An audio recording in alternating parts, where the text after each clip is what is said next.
ان الحمد للہ نحمده ونستعینه ونستغفره ونعوذ باللہ من شرور انفسنا ومن سیئات اعمالنا من يهده اللہ فلا مضل له ومن يضلل فلا هادی له واشهد ان لا الہ الا اللہ وحدہ لا شریک له واشهد ان محمدا عبدہ ورسولہ اما بعد فإن خیر الحدیث کتاب اللہ وخیر الہدی ہدی محمد صلی اللہ علیہ وآلہ وسلم وشر الامور محدثاتها وکل محدثۃ بدعہ وکل بدعۃ ضلالہ وکل ضلالۃ فی النار۔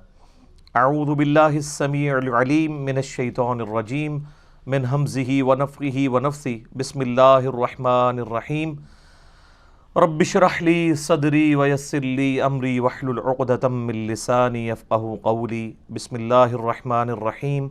ان اللہ وملائکتہ یصلون علی النبی یا ایہا الذین آمنوا صلوا علیہ وسلموا تسلیما۔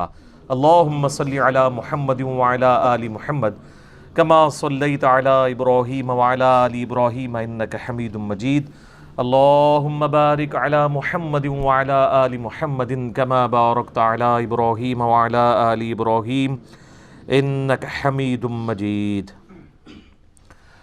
اللہم ربنا آتنا فی الدنیا حسنۃ وفی الآخرۃ حسنۃ وقنا عذاب النار۔ لا الہ الا انت سبحانک انی کنت من الظالمین۔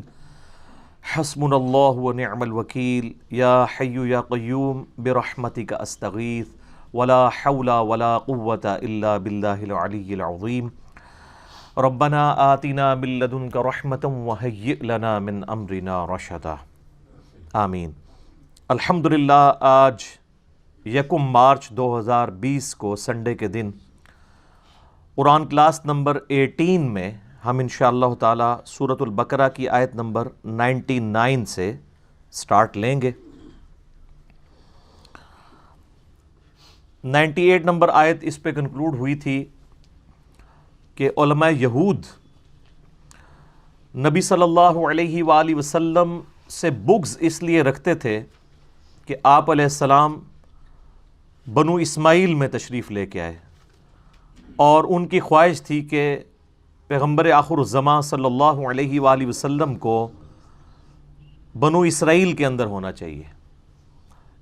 اسی وجہ سے وہ حسد بھی کرتے تھے، بغض بھی رکھتے تھے، حتیٰ کہ ان کا بغض اس عروج پہ پہنچا کہ انہوں نے حضرت جبرائیل علیہ السلام سے بھی دشمنی کر لی کہ یہ جبرائیل نے جو ہے نا وہ اللہ تعالیٰ کی اس معاملے میں خیانت کی ہے، یہ پیغمبر تو بنو اسرائیل کے اندر آنا چاہیے تھا، نعوذ باللہ۔ تو اللہ تعالیٰ نے اس پہ ورڈکٹ دی تھی کہ جو کوئی بھی اللہ کا دشمن ہو، جبریل کا دشمن ہو، میکائیل کا ہو دشمن، تو اللہ تعالیٰ ایسے لوگوں کا دشمن ہے، چاہے وہ کسی ایک رسول کا بھی دشمن ہو۔ اس کے اوپر آیت نمبر 98 مکمل ہوئی تھی۔ اب اس سے آگے چلتے ہیں۔ اعوذ باللہ من الشیطان الرجیم، بسم اللہ الرحمن الرحیم۔ وَلَقَدْ أَنزَلْنَا إِلَيْكَ آيَاتٍ بَيِّنَاتٍ، اور بے شک ہم نے اے محبوب صلی اللہ علیہ وآلہ وسلم آپ کی طرف نازل کی ہیں روشن آیات۔ وَمَا يَكْفُرُ بِهَا إِلَّا الْفَاسِقُونَ، اور اس کا کفر تو نہیں کرے گا مگر وہی شخص جو فاسقوں میں سے ہوگا۔ صرف فاسقین ہی ہیں جو اللہ کی آیات کا کفر کریں گے اور ان کو ماننے سے انکار کریں گے۔ أَوَكُلَّمَا عَاهَدُوا عَهْدًا نَبَذَهُ فَرِيقٌ مِّنْهُمْ، جب کبھی بھی انہوں نے وعدہ کیا اللہ تعالیٰ کے ساتھ کہ وہ اللہ تعالیٰ کے پیغمبر کی پیروی اختیار کریں گے، کتابوں کی پیروی اختیار کریں گے، یعنی علماء یہود اور یہودی جو تھے، نَبَذَهُ فَرِيقٌ مِّنْهُمْ، تو ان میں ایک فریق ایسا آیا کہ جس نے عہد کو توڑ پھینکا۔ بل اکثرهم لا یؤمنون، بلکہ ان کی اکثریت سرے سے ایمان لانے کا جو حق ہے وہ ایمان نہیں لاتے۔ وہی جو اس وقت ہماری امت کا بھی حال ہے کہ اللہ اور اس کے رسول کو مان رہے ہیں، اللہ اور اس کے رسول کی نہیں مان رہے، عز و جل و صلی اللہ علیہ وآلہ وسلم۔ وَلَمَّا جَاءَهُمْ رَسُولٌ مِّنْ عِنْدِ اللَّهِ مُصَدِّقٌ لِمَا مَعَهُمْ، اور جب آیا ان کے پاس رسول، کوئی بھی رسول، چاہے یہ آخری نبی آئے ہیں یا ان سے پہلے عیسیٰ علیہ السلام، اور عیسیٰ علیہ السلام سے پہلے حضرت سلیمان علیہ السلام، ان کے ساتھ بھی انہوں نے یہی کیا۔ جب کبھی بھی کوئی رسول ان کے پاس آیا اس حال میں کہ مصدق لما معہم، کہ وہ تصدیق کرنے والا ہوتا تھا جو ان کے پاس کتاب یعنی تورات موجود ہوتی تھی، نبذ فریق من الذین اوتوا الکتاب، تو اہل کتاب میں سے ایک ایسی جماعت ضرور ہوتی تھی کہ جو اس عہد کو پیٹھ کے پیچھے پھیر دیتی تھی۔ کتاب اللہ وراء ظہورہم، وہ اللہ کی کتاب کو اپنی پشتوں کے پیچھے کر دیتے تھے، کأنہم لا یعلمون، اور اتنے بھولے بن جاتے تھے جیسا کہ وہ جانتے ہی کچھ نہیں ہے، حالانکہ ان کو سب کچھ یہ بات پتہ تھی۔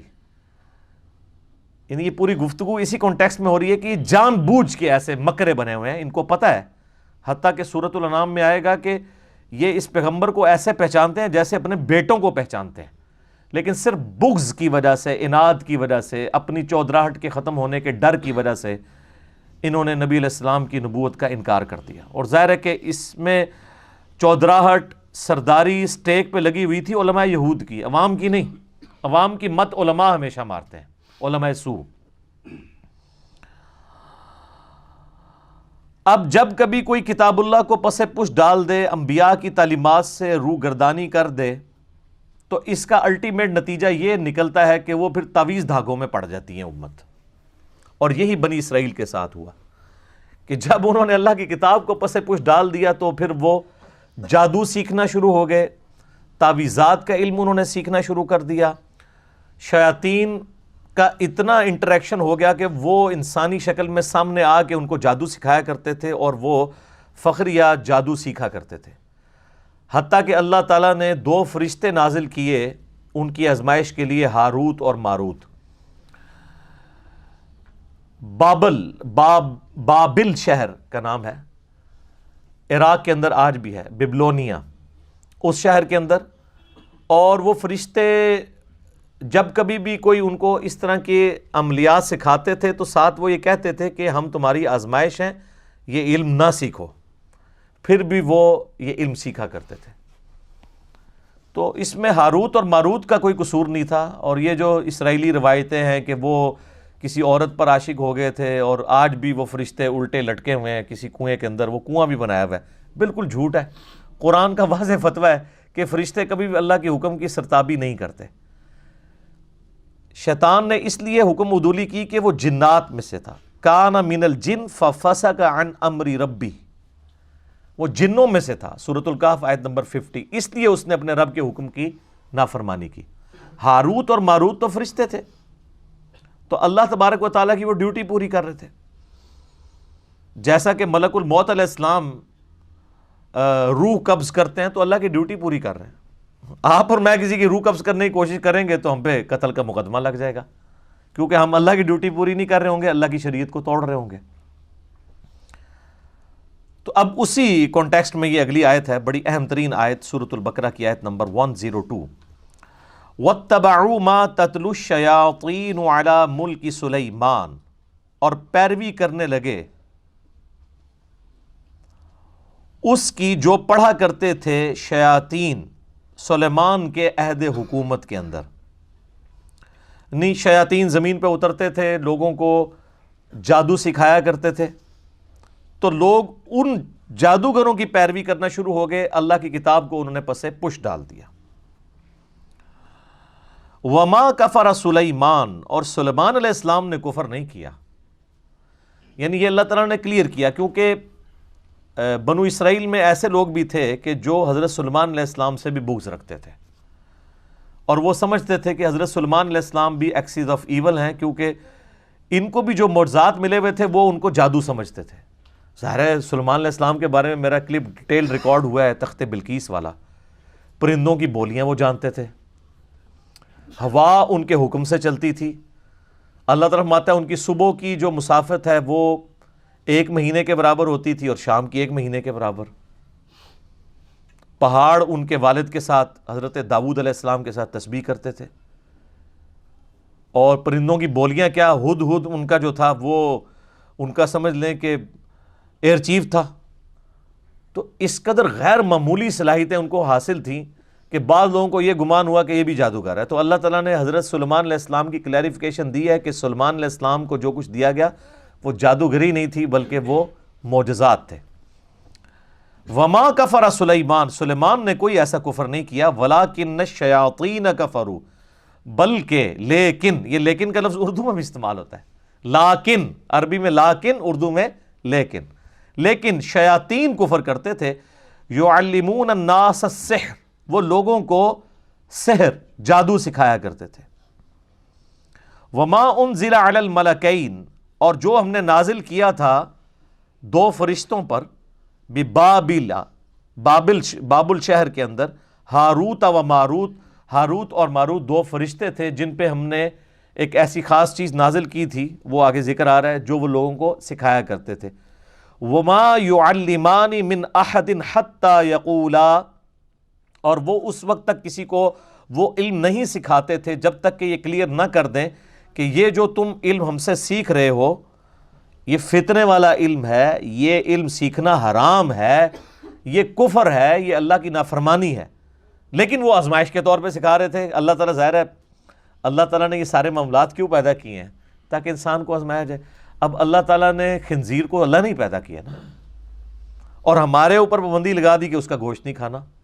اس میں خنزیر کا تو کوئی قصور نہیں ہے، اس کو ہماری آزمائش کے لیے پیدا کیا.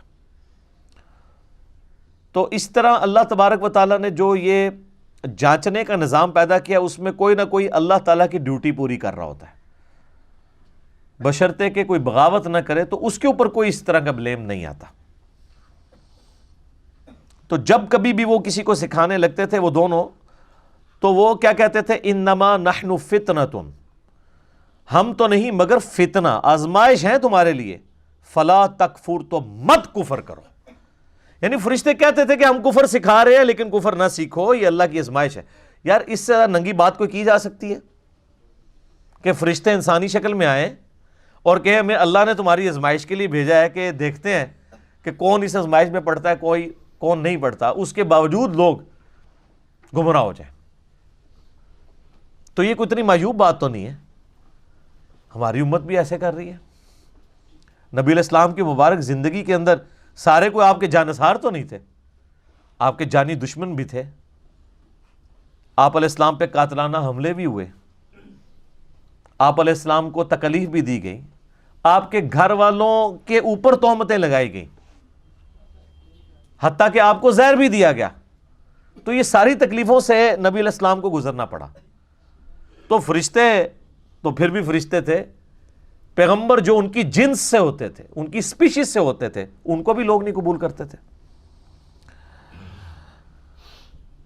فَيَتَعَلَّمُونَ مِنْهُمَا مَا يُفَرِّقُونَ بِهِ بَيْنَ الْمَرْءِ وَزَوْجِهِ، اور وہ کیا سکھاتے تھے؟ وہ دونوں سکھایا کرتے تھے ایسا منتر، ایسا جادو، ایسا کوئی تعویذ گنڈا سکھاتے تھے جس کے ذریعے میاں بیوی کے درمیان علیحدگی کروا دیں. یعنی وہ جو فرشتے تھے وہ کیا کرتے تھے؟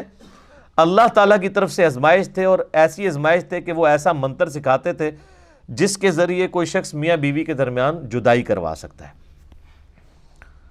تو سیکس تو ہمیشہ پوٹنٹ جذبہ رہا ہے. اس زمانے میں بھی اگر کسی کو کسی کی بیوی پسند آتی تھی تو وہ ایسے کوئی تعویذ دھاگے کے ذریعے وہ جو سیکھتے تھے میاں بیوی میں علیحدگی کروا کے تو خود پھر شادی کر لیتے تھے.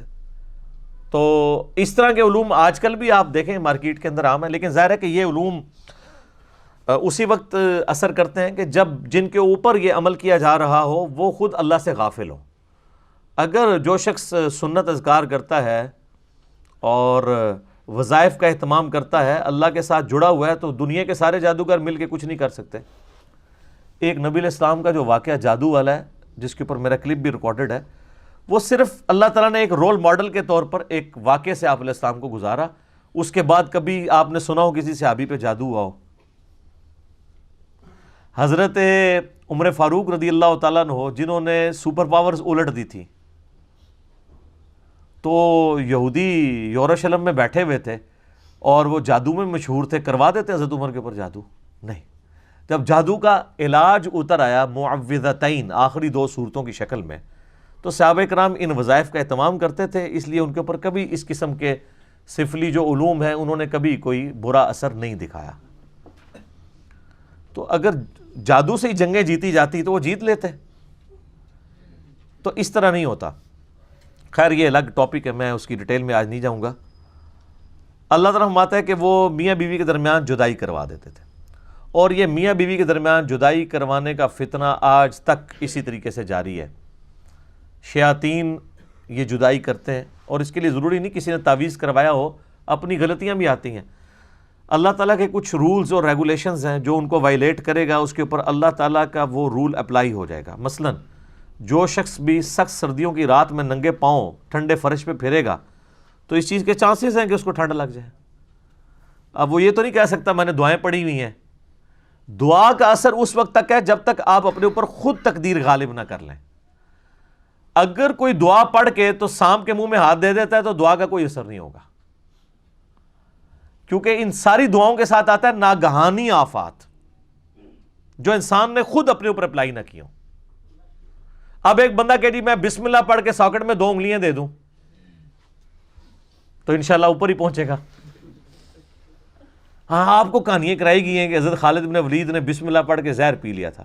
یار آپ کی عقل کام کرتی ہے کہ خالد بن ولید رضی اللہ تعالیٰ عنہ اس طرح کی غیر شرعی حرکت کریں؟ صحیح بخاری کے اندر موجود ہے، ایک یہودیہ نے نبی علیہ السلام کی دعوت کی، ابو داؤد میں بھی بڑی ڈیٹیل کے ساتھ یہ واقعہ آتا ہے، اور اس نے آپ علیہ السلام کے کھانے میں بھنی ہوئی بکری چونکہ آپ کو پسند تھی اس کے اندر زہر ملا دیا۔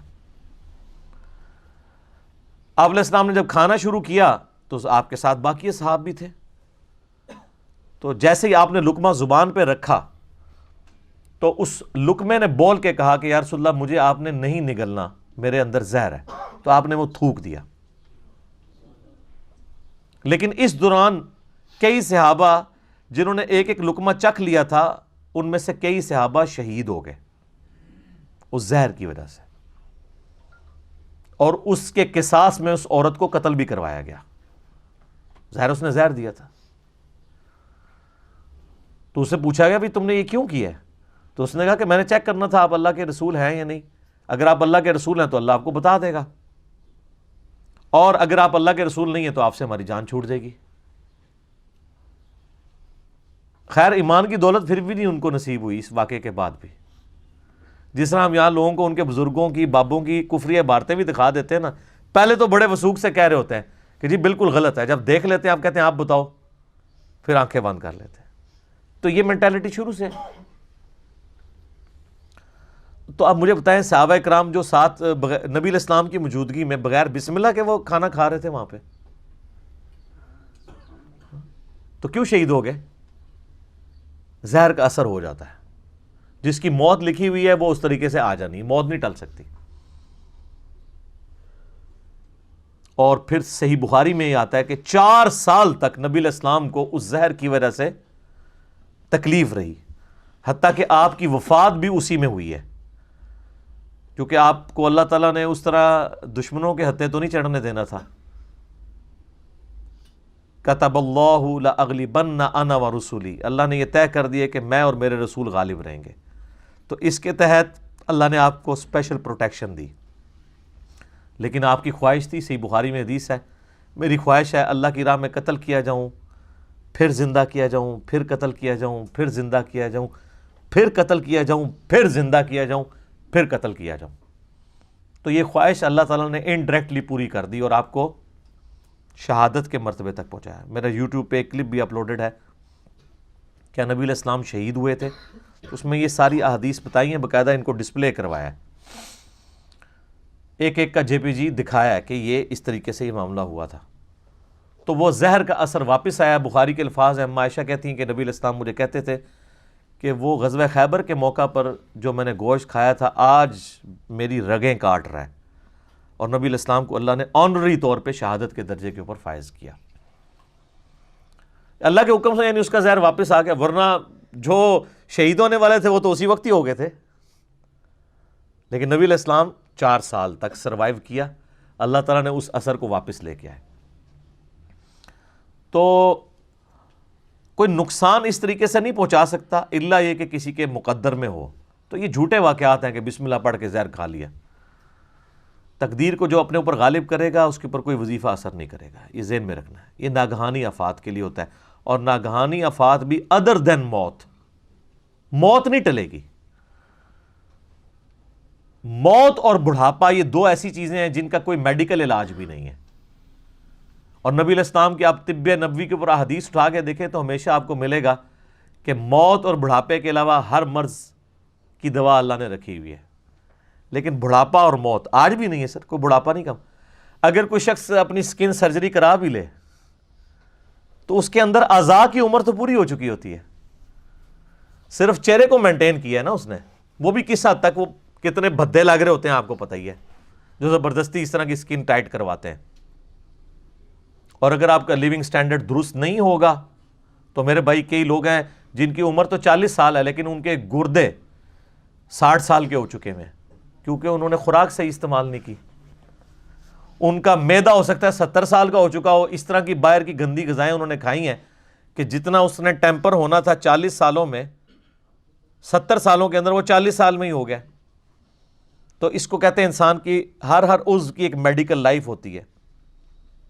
تو یہ اللہ تبارک و تعالیٰ نے ایک سسٹم رکھا ہوا ہے. تو یہ میاں بیوی کے درمیان وہ علیحدگی کروایا کرتے تھے اس کی وجہ سے.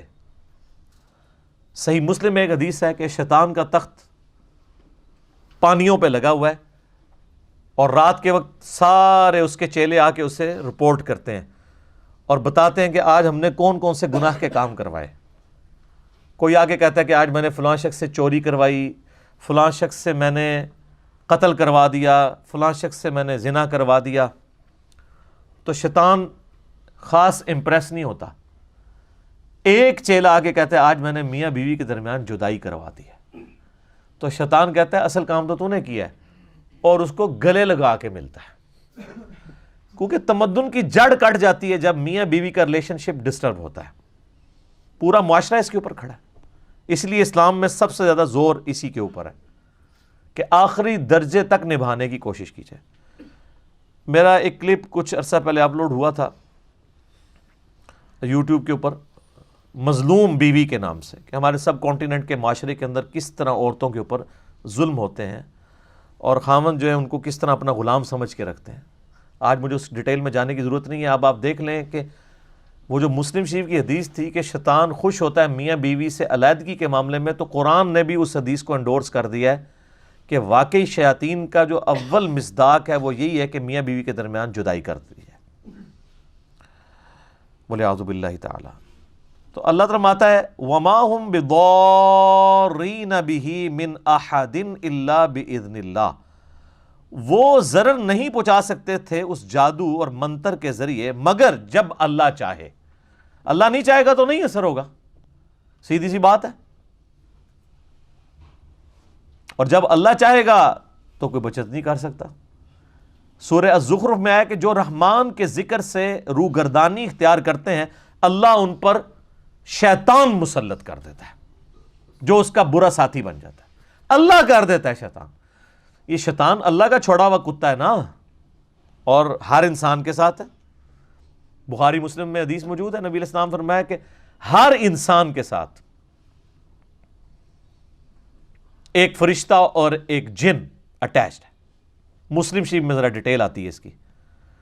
تو ایک صحابی نے جرت کر کے پوچھا یا رسول اللہ آپ کے ساتھ بھی؟ فرمایا ہاں میرے ساتھ بھی اٹیچ ہے, لیکن اللہ تعالیٰ نے مجھے اس پہ طاقت دی. میرے ساتھ جو شیطان اٹیچ ہے وہ مجھے نیکی کی طرف ہی بلاتا ہے. باقی سب کا جو شیطان ہے برائی کی طرف, میرے ساتھ جو شیطان اٹیچ ہے وہ مطیع ہو گیا ہے, اس نے اسلام قبول کر لیا. تو نبی علیہ السلام کے سوا کوئی شخص یہ نہیں کہہ سکتا کہ گارنٹی ہے میں جو کچھ کہہ رہا ہوں وہ حق کہہ رہا ہوں, چاہے وہ کوئی صحابی ہو چاہے کوئی بزرگ ہو. کوئی شخص یہ کلیم نہیں کر سکتا. ما ضل صاحبکم وما غوا. صرف نبی علیہ السلام کے لیے گارنٹی ہے, تمہارے نبی نہ کبھی بہکے ہیں نہ کبھی بے راہ چلے ہیں. تو اللہ تعالیٰ ہمارا کہ وہ اللہ کے اذن کے بغیر نہیں ایسا کر سکتے تھے. وَيَتَعَلَّمُونَ مَا يَضُرُّهُمْ وَلَا يَنْفَعُهُمْ. اور وہ چیز جو ضرر رساں ہے ان کے لیے اور نہیں نفع پہنچا سکتی انہیں، وہ سیکھتے تھے۔ ظاہر ہے کہ دنیا میں اگر کوئی منفعت حاصل بھی کر لے، آخرت میں تو اس کا نقصان ہے۔ جادوگر تو کافر ہو جاتا ہے کیونکہ وہ ایسے الفاظ بولتا ہے جو کفر کی کیٹیگری میں فال کرتے ہیں۔ اس لیے آپ دیکھ لیں سعودیہ کے اندر تو جادوگر کی سزا قتل ہے، سیدھا سیدھا فساد فی الارض کر رہا ہے وہ۔ وَلَقَدْ عَلِمُوا لَمَنِ اشْتَرَاهُ مَا لَهُ فِي الْآخِرَةِ مِنْ خَلَاقٍ، اور وہ اچھی طرح یہ جانتے تھے کہ جو وہ سودا کر رہے ہیں ان کا اب آخرت میں اللہ کی رحمت میں کوئی حصہ نہیں ہے، بڑا ہی برا سودا کر رہے ہیں وہ، یعنی اپنی آخرت بیچ کے دنیا حاصل کر رہے ہیں نا، دنیا کی منفعت کی خاطر کفر کر کے، سحر کر کے، اس سحر کے ذریعے کیا کر رہے ہیں؟ اپنی آخرت برباد کر رہے ہیں۔ تو دنیا خرید رہے ہیں آخرت کو برباد کر کے، تو کتنا برا وہ سودا کر رہے ہیں۔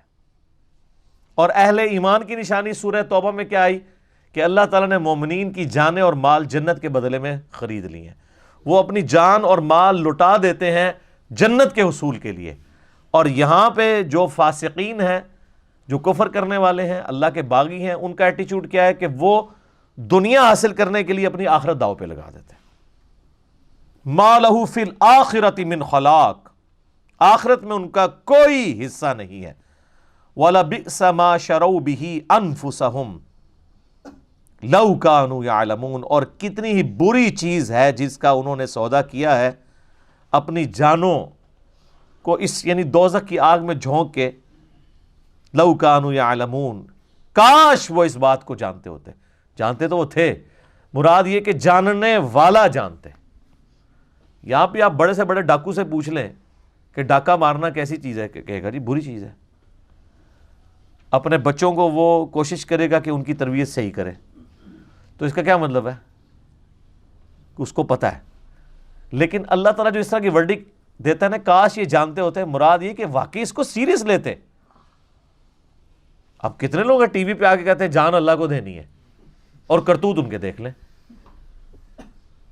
اگر اللہ کو جان دینی ہو تو انسان جھوٹے الزامات کسی کے اوپر لگائے، اللہ رسول کی قسمیں کھائے۔ واقعی اگر دینی ہو تو وہ اسی طرح جان اللہ کو دینی ہے جس طرح ہم لوگ کہتے ہیں ایک ڈوگما لے کے چل رہے ہوتے ہیں، ایک جسے وہ رچرڈ ڈاکنز بھی ڈیلوژن کہتا ہے، ڈیلوژن ہی لے کے چل رہے ہوتے ہیں۔ اگر واقعی کنوکشن والا ایمان ہو تو پھر انسان کی زندگی میں نظر آتا ہے کہ واقعی اس نے جان اللہ کو دینی ہے، پھر انصاف کے اوپر مبنی بات انسان کرتا ہے۔ وَلَوْ أَنَّهُمْ آمَنُوا وَاتَّقَوْا، اور اگر وہ ایمان لے آتے جیسا کہ ایمان لانے کا حق ہے اور تقوی کی روش اختیار کرتے، لَمَثُوبَةٌ مِّنْ عِنْدِ اللَّهِ، تو اللہ کے حضور اپنا ثواب پکا کر لیتے۔ کون سا ثواب؟ خیر، عند اللہ خیر، اللہ کے حضور اپنا اچھا اجر پکا کر لیتے۔ لَوْ كَانُوا يَعْلَمُونَ، کاش وہ یہ جانتے ہوتے۔ یار اس طرح کون سمجھائے گا کسی کو؟ کیا درد اور سوز و گداز ہے ان جملوں میں، بار بار یہ بات ریپیٹ ہو رہی ہے، لَوْ كَانُوا يَعْلَمُونَ، کاش وہ جانتے ہوتے۔ اب میرے بھائیو ایک خاص آیت آ رہی ہے جس کے اوپر میں کئی دفعہ مختلف لیکچرز کے اندر بول چکا ہوں۔ یہودیوں کی ایک خاص روش تھی کہ وہ الفاظ کو بگاڑا کرتے تھے، یہ ان کی مینٹیلٹی تھی۔ بنو اسرائیل کے پیغمبر جن کو وہ مانتے بھی تھے ان کے ساتھ بھی انہوں نے یہ کیا۔ حکم ہوا کہ جب تم نے یروشلم فتح ہوگا اور تم نے وہ اس شہر کے دروازے سے انٹر ہونا ہے، اریحا شہر جیریکو، تو حطۃ کہتے ہوئے داخل ہونا ہے، تو اللہ تعالیٰ تمہاری غلطیوں کو معاف کر دے گا۔ انہوں نے حنطۃ کہنا شروع کر دیا کہ ہمیں گندم چاہیے۔ اب یہی یہودی تھے جو اس وقت وقتی طور پہ صحابہ کرام کے روب کی وجہ سے دب کے اسلام قبول کر لیا، اندر سے وہ کافر ہی تھے۔ نبی علیہ السلام کی مجالس میں بیٹھتے تھے اور پھپتیاں بھی کستے تھے، اور آپ صلی اللہ علیہ وآلہ وسلم کی گفتگو کا مذاق بھی اڑاتے تھے، ٹولیوں کی شکل میں بیٹھ جاتے تھے نا۔ اب سینکڑوں بندے بیٹھے ہوئے ہیں اور اس میں چھوٹی چھوٹی ٹولیاں ہیں، تو آپس میں وہ ساتھ جگتے بھی مارتے رہتے تھے۔ نبی علیہ السلام کی بات ہو رہی ہوتی تھی نا تو وہ جگت مارتے تھے۔ اور جب کوئی اہل ایمان میں سے سن لیتا تھا ایسی بات اور وہ کہتے تھے یہ کیا کر رہے ہو، تو وہ کہتے تھے اپنے کانوں کا علاج کرواؤ، ہم نے یہ تو نہیں، ہم نے تو یہ کہا ہے، اور زبانوں کو ایسے موڑتے تھے کہ واقعی وہ اس کو بینیفٹ آف ڈاؤٹ دیا جا سکتا تھا. اور یہ مطلب یہ ایٹیچیوڈ ابھی تک یعنی آپ دیکھیں کہ جاری ہے. ہمارے یہ موجودہ پرائم منسٹر صاحب جب یہ کنٹینر پہ تھے تو وہ بار بار کہتے تھے امپائر کی انگلی، امپائر کی انگلی، تو وہ اس انگلی کی کوئی تعبیر کوئی کچھ کرتا تھا. جب ان سے پوچھا انہوں نے کہا جی میں نے تو اس سے مراد اللہ لیا ہے. تو یعنی اب اپنے آپ کو بچانے کی خاطر انسان اللہ اور رسول کو بھی ڈالنا شروع کر دے. ان کو پتہ ہے انہوں نے کیا کیا اور پوری قوم کو پتہ ہے کہ اس وقت کیا کر رہے تھے، لیکن کم از کم اس سوال کو ویل لیفٹ کر دیتے. اللہ کو بیچ میں کیوں ڈالا کہ میں اس سے مراد اللہ لے رہا تھا؟ اللہ پہ جھوٹ باندھا، ان کو تو پتا تھا کہ وہ نہیں لے رہے تھے. تو یہ ایٹیچیوڈ ہمیشہ انسانیت کے اندر رہا ہے کہ وہ اپنی سیلف رسپیکٹ اور ایگو کی خاطر اپنی غلط باتوں کی تعویل بھی کر لیتا ہے. تو مسلمانوں کے بھی یہی حال ہے. اگر یہ یہودیوں کی آپ آیتیں پڑھ رہے ہیں تو یہ کام مسلمان بھی کر رہے ہیں. قرآن میں آیا کہو سمعنا و اطعنا، ہم نے سنا اور اطاعت اختیار کی. تو اب تا جو ہے وہ ذرا موٹی کر کے بولی جاتی ہے عربی میں، تو وہ پھر جگت مارتے تھے نا. جب آیت نازل ہوئی ہے تو کہتے تھے سمعنا و عصینا، ہم نے سنا اور نافرمانی کی. عصینا کہتے ہیں نافرمانی کو. اب کسی اور نے پاس سن لیا کہ یہ کیا بکواس کر رہے ہو، کفر بول رہے ہو، تو کہا کہ نہیں ہم نے تو اطعنا کہا ہے، تمہیں سننے میں خرابی لگی ہے. اس وقت تو کوئی ریکارڈنگ نہیں کر سکتا تھا نا کہ ریکارڈنگ کر کے سنا لیتا، کوئی خفیہ کیمرہ نہیں تھا. یہاں پہ بھی وہ کیا کرتے تھے، سورہ البقرہ کی آیت نمبر 104 میں آ رہا ہے. صحابہ کرام کی عادت تھی کہ وہ نبی علیہ السلام سے جب دین سیکھ رہے ہوتے تھے تو کوئی بات سمجھ نہیں آتی تھی تو وہ یہ کہتے تھے، ان کا تقیہ کلام تھا راعینا یا رسول اللہ، یا رسول اللہ ہماری رعایت فرمائیں، یعنی بات کو ریپیٹ کر دیں، ہمیں بات سمجھ نہیں آئی. اب یہ بالکل معقول لفظ تھا، وہاں پہ ریناؤنڈ تھا. اب یہودیوں کو چونکہ وہ جگت باز تھے، وہ جگت تو فوراً پکڑتے تھے، جس طرح ہمارے فیصلہ بادیے پکڑ لیتے ہیں، کیا کی بات کو کیا بنا دیتے ہیں. تو انہوں نے نا رائینا کہنا شروع کر دیا، یعنی صحابہ کہہ رہے ہیں رائینا یا رسول اللہ، تو وہ اپنی ٹولی میں بیٹھے ہوئے ہیں اب اسی جگہ ہی پہ، اور رائینا راعینا. اب راعینا کا مطلب بنتا ہے اے ہمارے چرواہے. ایک تھوڑا سا اس لفظ کو کھینچنے کی وجہ سے مطلب دوسری طرف چلا جاتا ہے. اب صحابہ کرام تو نعوذ باللہ نبی علیہ السلام کے لیے اپنی جانیں دینے کے لیے تیار تھے، وہ کب آپ علیہ السلام کے لیے اس طرح لفظ استعمال کر سکتے تھے؟ تو حالانکہ آپ علیہ السلام نے یعنی بکریاں چرائی ہیں اور اس کے عوض معاوضہ بھی لیا ہے. آپ کا بچپن بڑا یعنی ایک ٹف ماحول میں گزرا ہے، اور تمام انبیاء کو اللہ تعالیٰ پریکٹس کرواتا ہے.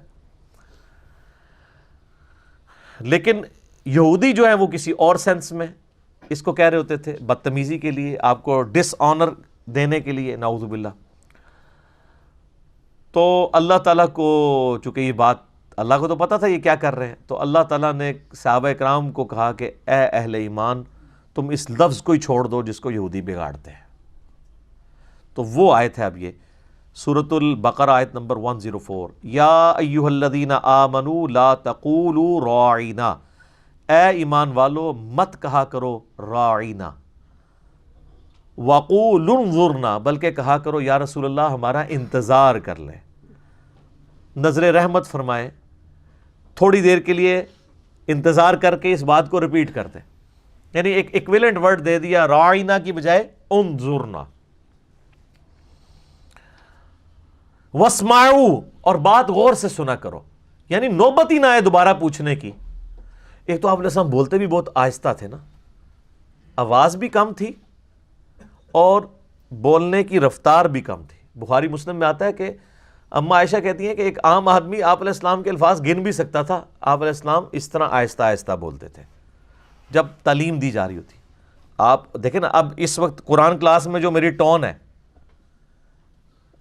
اور یہی ٹون جب مجلس میں جائے گی تو آپ کو فرق نظر آئے گا، کیونکہ وہاں کوشچننگ ہو رہی ہوتی ہے 1 to 1، اس کا ڈیکورم ڈیفرنٹ ہوتا ہے.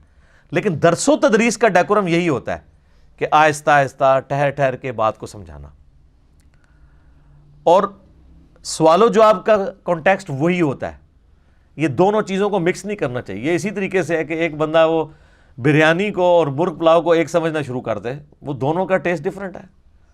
ٹھیک ہے, مرغ پلاؤ میں بریانی مسالہ نہیں ڈال سکتا, اور بریانی بغیر بریانی مسالے کے نہیں بن سکتی. تو آپ علیہ السلام کی جو عام گفتگو تھی وہ بڑی آہستہ, دھیمی اور یہ ہوتی تھی. لیکن جب آپ تقریر کر رہے ہوتے تھے نا ممبر پہ, وہ تو پھر مسلم شریف کے الفاظ ہیں, آنکھیں سرخ ہو جاتی, آواز بلند ہو جاتی, گویا کہ آپ علیہ السلام ایک جرنیل کی مانند اپنے آڈینس کو ڈرا رہے ہوتے قیامت کے دن سے. صحیح مسلم 2005 نمبر حدیث ہے یہ, اور اس میں الفاظ ہیں غصے میں اضافہ ہو جاتا, یعنی جلال کے اندر. آپ علیہ السلام کا جو سٹائل تھا بولنے کا بڑا جلالی ہوتا تھا. یہ جو آج کے واعظین ہیں وہ کہتے ہیں میٹھا بولیں میٹھا بولیں, یہ میٹھا سٹائل نبی علیہ السلام کا نہیں تھا. وہ عام مجلس میں گفتگو میں ایسا ہوتا تھا, لیکن جب آپ تقریر کے لیے ڈیکورم سے ہوتے تھے پھر پگڑی بھی آپ باندھتے تھے. پگڑی ایک پروٹوکول ہوتا ہے نا, تو ایک خاص سٹائل میں گفتگو ہوتی تھی. تو کہا گیا کہو انظرنا, یا رسول اللہ انتظار کریں. واسمعوا, پہلے ہی بات غور سے سن لیا کرو تاکہ دوبارہ نوبت ہی نہ آئے. یار کیا انداز محبت ہے اپنے محبوب کے ساتھ صلی اللہ علیہ وسلم.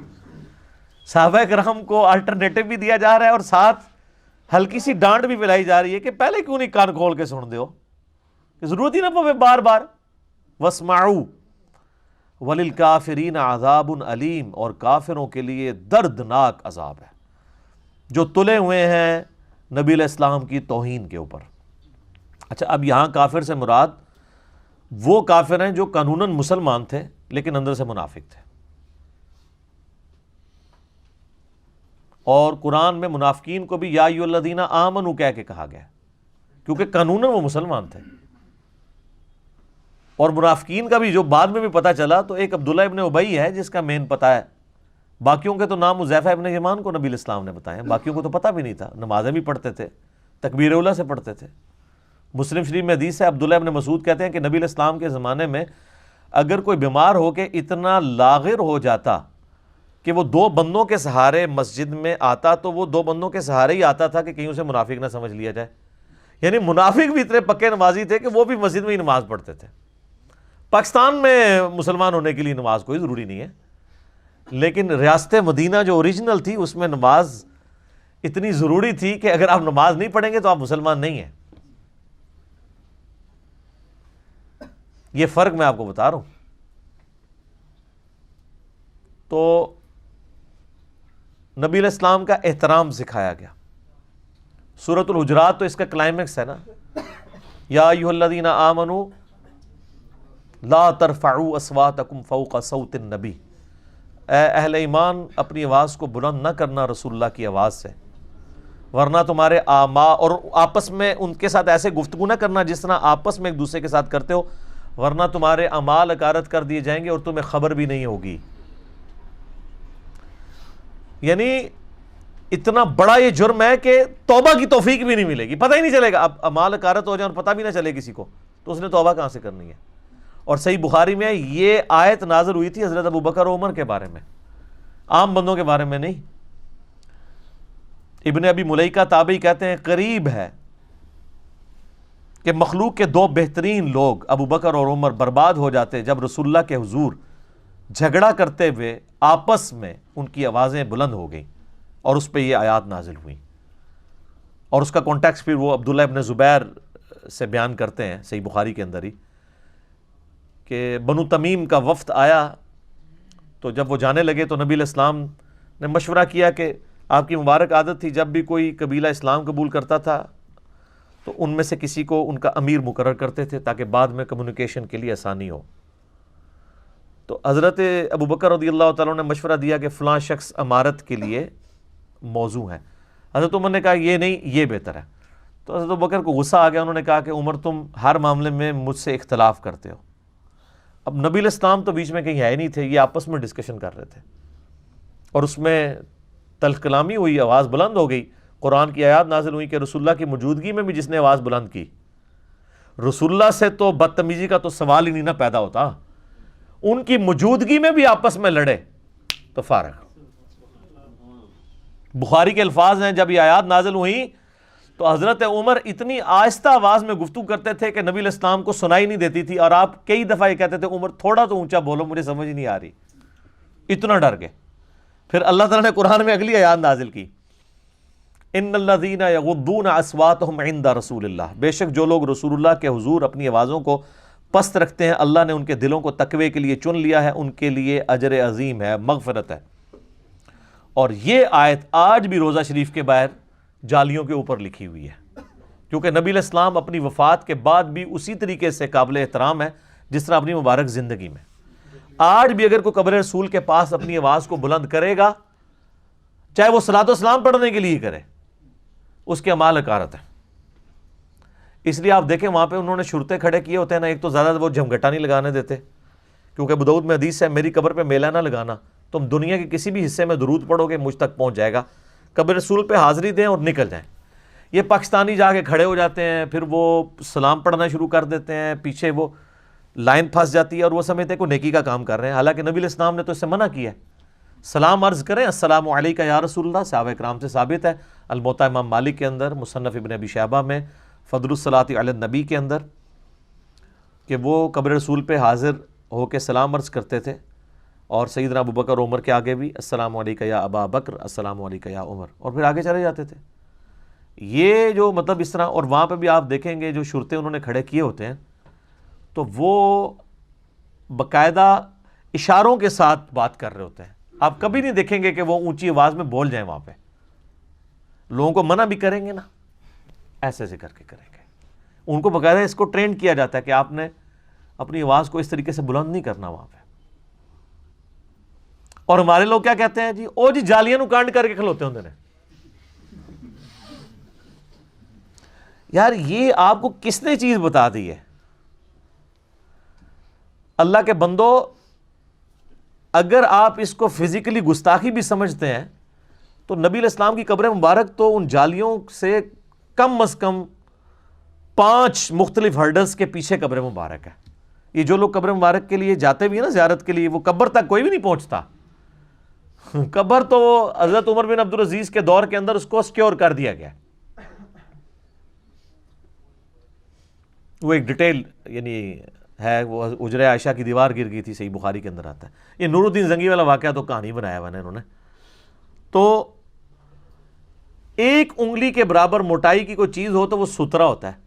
اگر آپ سترا اپنے سامنے رکھ لیں 1 فٹ 1.5 فٹ اونچا اور 1 انگلی جتنا موٹا، تو آپ تو نمازی کے آگے سے بھی گزر سکتے ہیں، کیونکہ نمازی کے آگے سے گزرنا وہ شمار نہیں ہوتا سترے کے پرلی طرف سے گزریں۔ تو جو قبر مبارک کی طرف اگر پیٹ کر کے کھڑے بھی ہیں تو جالیوں کا سترا ہے، یلو جالیوں کا سترا ہے، اس کے پیچھے گرین جالیوں کا سترا ہے، اس کے پیچھے کئی سترے ہیں۔ تو نبی علیہ السلام کو کمر کہاں سے ہو رہی ہے؟ ورنہ تو اب ہم جہاں پہ بھی بیٹھیں گے تو پاکستان میں تو جب امام مسجد سلام پھیر کے پبلک کی طرف منہ کرتا ہے، تو پاکستان میں تو مدینہ شریف اور مکہ شریف آلموسٹ ایک جتنے اینگل کے اوپر ہے، تھوڑا سا ہی فرق ہے، کیونکہ اتنے دور جب آئیں گے تو آپ وہ چند ڈگریوں کا فرق ہے۔ تو سارے یہ جو عاشقان رسول ہے یہ بھی کمر کر کے روضہ شریف کی طرف بیٹھے ہوتے ہیں، تو یہاں سے نہیں کمر ہو رہی، کہتے ہیں دور ہے۔ دور نزدیک والا کیا معاملہ ہے، کمر تو ہو رہی ہے اگر آپ کی ڈاکٹرین مان لی جائے۔ تو وہاں سے بھی سترا تو ہے۔ تو یہ چیزیں نوٹ کر رہے ہوتے ہیں جی، کنڈ کیتی ہے جی انہوں نے۔ تو تہاڈی بزرگیاں نو چٹنا ہے، جڑے کنڈ کر کے کھلوتے نا ٹاؤ نا انہوں نے اتھے، کتے کہ تہاڈے بزرگ نگاہ مارنے والے آون نا، وہ جی امام کعبہ گستاخ ہے، وہ پیچھے نماز نہیں ہوتی۔ تو سر امام کعبہ کو اٹھائے نا، غوث وقت کدھر غائب ہے؟ آئے نا نگاہ مار کے اٹھائے اور خود کھڑا ہو وہاں پہ۔ سب کہانیاں کرائی ہوئی ہیں، ٹھیک ہے۔ تو یہ تو میرا فیوریٹ ٹاپک ہے، میں اور طرف چل پڑوں گا، ٹھیک ہے۔ تو بس ہم اس پہ یہ ریکویسٹ کر سکتے ہیں کہ مرنے سے پہلے اے مسلمان کر لے اس پہ غور، کتابوں کا خدا اور ہے، بابوں کا خدا اور۔ آپ دیکھ لیں ہر چیز کتابوں میں ڈیفرنٹ ملے گی۔ تو اللہ تعالیٰ ماتا ہے کہ رائنا مت کہو، انظر نہ کہو، اور بات غور سے سن لیا کرو، اور کافروں کے لیے دردناک عذاب ہے۔ ما یود الذین کفروا من اہل الکتاب، اہل کتاب میں جو کافر ہیں وہ کبھی بھی نہیں یہ چاہیں گے، ولا المشرکین، اور نہ ہی مشرک، ان ینزل علیکم من خیر، کہ مسلمانوں تم پہ کوئی خیر کی بات نازل ہو، یہ تو حسد کرتے ہیں کہ اللہ کی کتاب تم پہ کیوں نازل ہوئی اور پیغمبر آخر الزماں بنو اسماعیل میں کیوں آ گئے، من ربکم، تمہارے رب کی طرف سے کوئی خیر نازل ہو، اس سے یہ کبھی بھی ان کو پسند نہیں ہے۔ واللہ یختص برحمتہ من یشاء، اور اللہ مخصوص کر لیتا ہے اپنی رحمت کے لیے جسے چاہتا ہے۔ اللہ نے لوگوں سے پوچھ کے تو فیصلہ نہیں کرنا کہ پیغمبر کو کس قبیلے میں بھیجنا ہے، کس سٹیٹس میں بھیجنا ہے، یہ اللہ کا فیصلہ ہے۔ واللہ ذو الفضل العظیم، اور اللہ تعالی بڑے فضل کا مالک ہے۔ اب یہ آیت نمبر جو 106 ہے، یہ بھی بڑی اہم آیت ہے، چونکہ اس آیت کے کانٹیکسٹ میں تعارف قرآن والے اپنے لیکچر کے اندر بڑی ڈیٹیل سے گفتگو کر چکا ہوں، ناسخ و منسوخ، لہٰذا میں آج اس کی تفصیل میں نہیں جاؤں گا۔ جس سے شوق ہے تو وہ دیکھ لے، یہ قرآن کا ایک اہم ترین ٹاپک ہے کہ قرآن میں بھی ناسخ و منسوخ ہے، یعنی اللہ تعالیٰ نے ایسی آیات نازل فرمائیں جو بعد میں منسوخ ہو گئیں، اور اللہ تعالیٰ نے اس کی ریزن بھی بتا دی کہ یہ ہماری سنت ہے، اور میں نے اس کی ٹیکنیکل ریزن بھی بتائی ہیں کہ بعض اوقات ایسے احکامات نازل ہوتے ہیں جو ایک خاص ٹائم پیریڈ کے لیے ہوتے ہیں، بعد میں پھر اللہ تبارک و تعالیٰ ان کو کنٹینیو نہیں کرتا۔ ہماری شریعت اور جو اگلی شریعتیں ہیں ان میں بھی فرق ہے، اور ہماری شریعت کے اندر بھی کئی احکامات گریجولی چینج ہوئے۔ احادیث میں تو بہت زیادہ احکامات ہیں، قرآن میں بھی کچھ آیات ایسی ہیں۔ مثال کے طور پہ پہلے مسلمانوں پہ فرض تھا کہ وہ وصیت کریں کہ مرنے کے بعد مال اس طریقے سے تقسیم ہوگا، سورۃ البقرہ کے اندر۔ پھر سورہ نساء کے اندر اللہ تعالیٰ نے پوری وراثت کی تقسیم خود ہی فرما دی، تو اب وہ آیات منسوخ ہیں۔ اس حوالے سے شاہ ولی اللہ دہلوی کی کتاب ہے الفوز الکبیر فی اصول التفسیر، اس میں باقاعدہ ایک پورا چیپٹر ہے ناسخ و منسوخ کے اوپر، اور شاہ ولی اللہ کے نزدیک 5 آیات قرآن میں ایسی ہیں جو منسوخ ہوئی ہیں، اور ان کی ناسخ آیات بھی قرآن کے اندر موجود ہیں، اور اگر آپ ان کو بھی دقت نظر سے دیکھیں تو وہ وقتی احکامات ہیں، جس میں سے ایک میں نے یہ بتائی۔ اسی طریقے سے سورۃ الانفال میں آتا ہے کہ ایک مسلمان 10 کافروں پر بھاری ہے، پھر آیت نازل ہوئی کہ اب اللہ نے تمہاری کمزوری کو جانچا ہے، تو اب ایک مسلمان 2 کافروں پہ بھاری ہوگا، جو ریشو پروپورشن نہیں وہاں پہ بیان ہوئی۔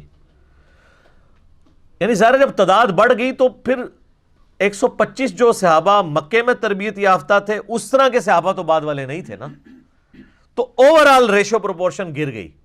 یہ نہیں ہے کہ وہ 125 کو کوئی فرق لگ گیا تھا، وہ 125 تو جاندار ہی تھے، لیکن اب 125 میں جب 1025 ایڈ ہوں گے، اس لیول کے نہیں ہوں گے، تو ریشو تو نیچے ہی آئے گی نا۔ وہ 125 جو ہیں وہ 10 پہ ہی بھاری ہیں، لیکن بعد والے اس لیول کے نہیں ہیں۔ تو اب یہ یعنی اللہ تعالیٰ نے ناسخ و منسوخ کو اس حوالے سے اس میں بریف کیا۔ بس اس کو آیت کو کور کر لیتے ہیں۔ ما ننسخ من آیت او ننسیہا، ہم کوئی آیت منسوخ کر دیں یا آپ کو بھلا دیں، نأتی بخیر منہا، تو اس سے بہتر آیت پھر ہم لے آئیں گے قرآن کے اندر، او مثلہا، یا کم از کم اس کے برابر۔ الم تعلم ان اللہ علی کل شیء قدیر، کیا تم نے نہیں جانا کہ اللہ تعالیٰ ہر چیز پر قادر ہے؟ یعنی اللہ تبارک و تعالیٰ ہر چیز پر قادر ہے، اللہ اپنی تقدیر کا بھی محتاج نہیں ہے۔ دیکھیں نا جناب، وہ رول اپنی جگہ ہے، لا تبدیل لکلمات اللہ، اللہ کے کلمات نہیں بدلتے، لیکن وہ کلمات کون سے ہیں جو اللہ نے فکس کر لیے ہوئے ہیں۔ اگر اللہ نے اپنی تقدیر میں یہ چیز لکھی ہے کہ اتنے عرصے کے بعد اس معاملے کو میں اس طرح ٹرانسفر کر دوں گا، تو وہ تقدیر میں کوئی تبدیلی نہیں آئی ہے، بلکہ اس تقدیر کی ایگزیکیوشن بعد میں ہوئی ہے، پہلے پورشن کی ہوئی تھی۔ قرآن تو لوح محفوظ میں پہلے ہی موجود ہے،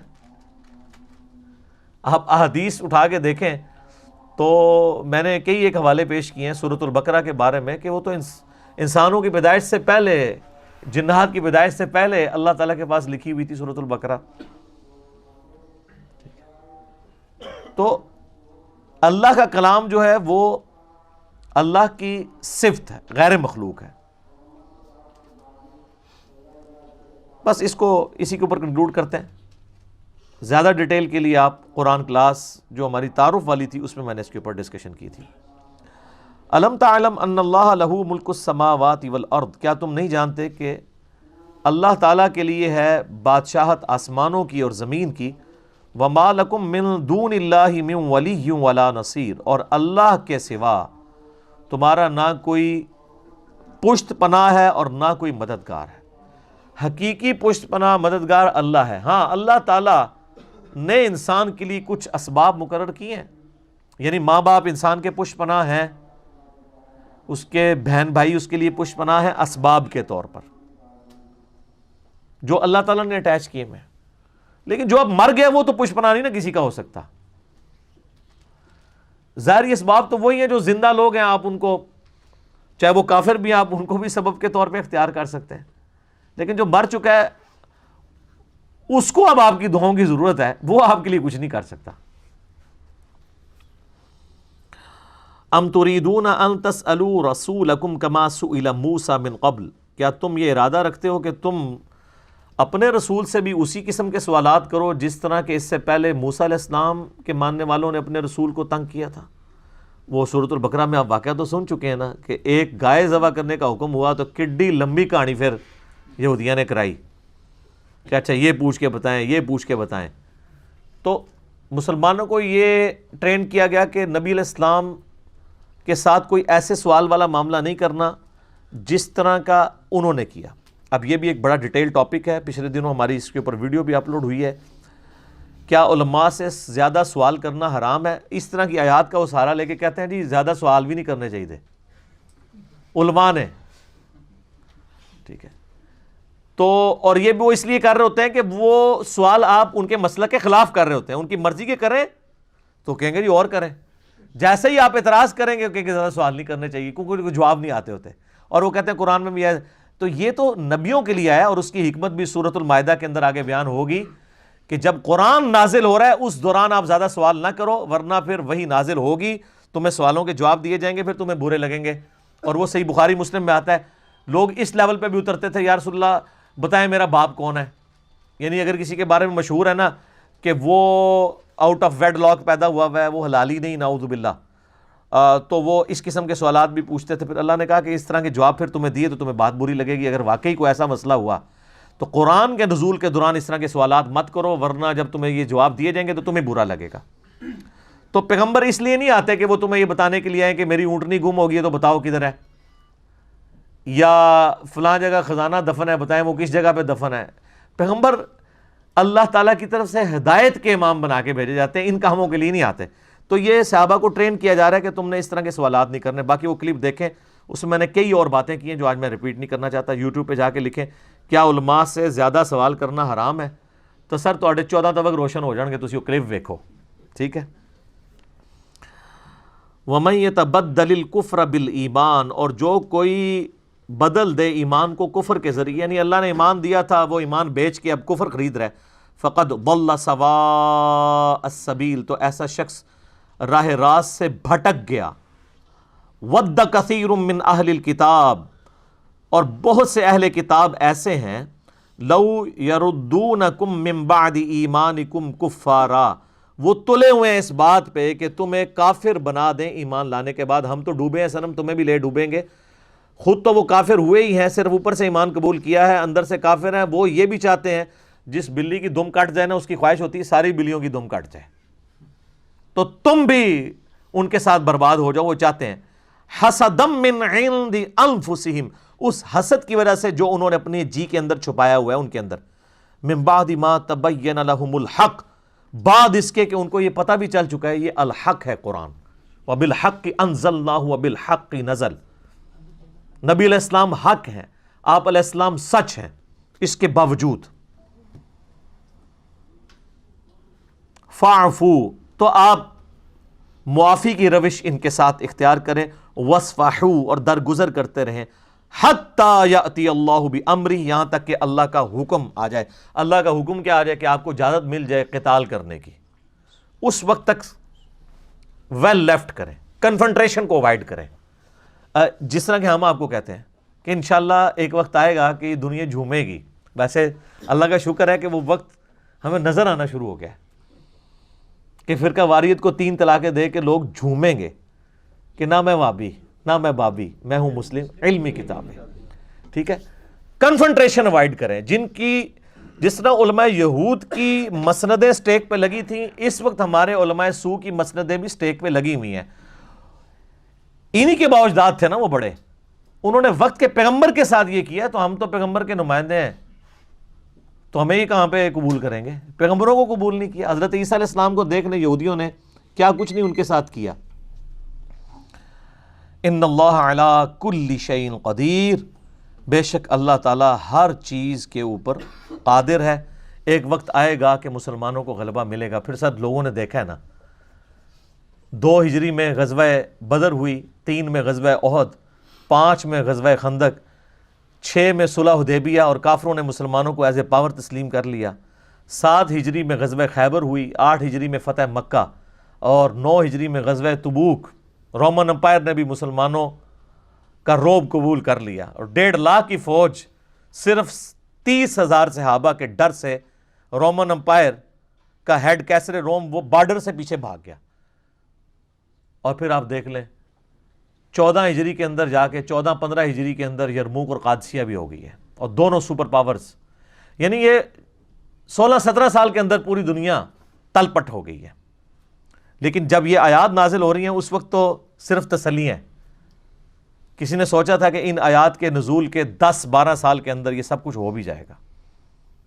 هو الذی ارسل رسولہ بالہدی ودین الحق لیظہرہ علی الدین کلہ، وہی اللہ ہے جس نے الہدا قرآن کے ساتھ اپنے نبی کو مبعوث کیا اور دین حق کے ساتھ، تاکہ تمام ادیان پہ اسے غالب کر دے، ولو کرہ المشرکون، چاہے مشرک اس بات کا برا مان جائے۔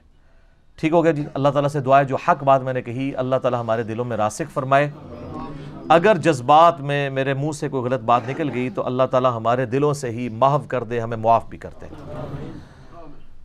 اللہم صلی علی محمد وعلی آل محمد کما صلیت علی ابراہیم وعلی آل ابراہیم انک حمید مجید۔ اللہم بارک علی محمد وعلی آل محمد کما بارکت علی ابراہیم وعلی آل ابراہیم انک حمید مجید۔ اللہ تعالیٰ سے دعا ہے جو حق بات میں نے کہی ہمیں اس بات پہ خود عمل کر کے دوسرے بھائیوں تک پہنچانے کی توفیق عطا فرمائے۔ سبحانک اللہم وبحمدک، اشہد ان لا الہ الا انت، استغفرک واتوب الیک، وما علینا الا البلاغ المبین۔ جزاکم اللہ خیرا، احسن الجزاء۔